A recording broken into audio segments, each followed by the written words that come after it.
মাছ ভাজার ওই তেলেই দিয়ে দেবো জিরে ফোড়ন। আর এদিকে মাছ কটা সব ভাজা হয়ে গেছে। তারপরে দেবো কুচানো পেঁয়াজ, একটাই পেঁয়াজ দিয়েছি মিডিয়াম সাইজের।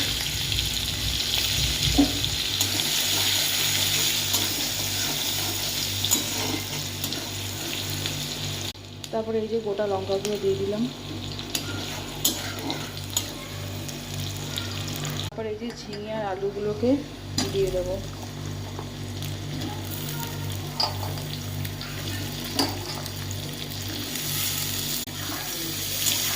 দিয়ে এবার নুন হলুদ দিয়ে খুব ভালো করে ভাজবো। নুন আর এই যে হলুদ,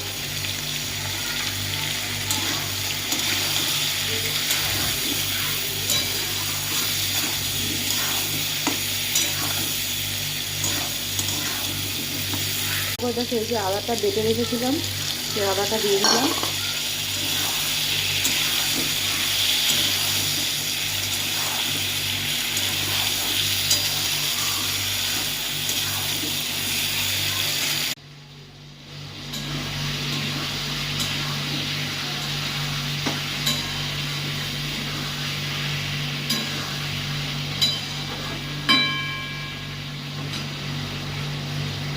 তো বেশ কিছুক্ষণ ভেজে নেওয়ার পরে দিয়ে দেবো জিরের গুঁড়ো অল্প করে চিনি, সব কিছুকে আর খুব ভালো করে, তো সব কিছুকে খুব ভালো করে কষিয়ে নেব। কষিয়ে তারপরে জল দেবো। তো দেখতে পাচ্ছ সব কিছু খুব ভালো করে কষানো হয়ে গেছে। তো এবারে জল দিয়ে দেবো।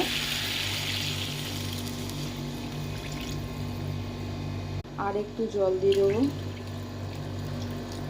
যেহেতু দুবেলার ঝোল, ঠিক আছে। দেখো আমি কি করেছি, ভিডিও করতে করতে আমার একদম খেয়াল ছিল না যে তেলটা বেশি পড়ে গেছে। তো যখন মশলাগুলো সব কষানো হয়ে গেছে, তো আমি এই তেলটা না সাইড থেকে ঢেলে রেখে দিয়েছি। তো এটা অন্য কোনো রান্নায় দিয়ে দেবো। দেখো কতটা তেল বেশি হয়ে গেছিলো, আমি একদম বুঝতে পারিনি। তো যাই হোক, তেল এখানে ঢেলে রেখে দিয়েছি।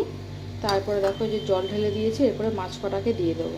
তো মাছ দেওয়ার আগে নুন আর হলুদ দিয়ে দিলাম পরিমাণ মতো। এবার চল এক এক করে সব মাছ কটা দিয়ে দিই।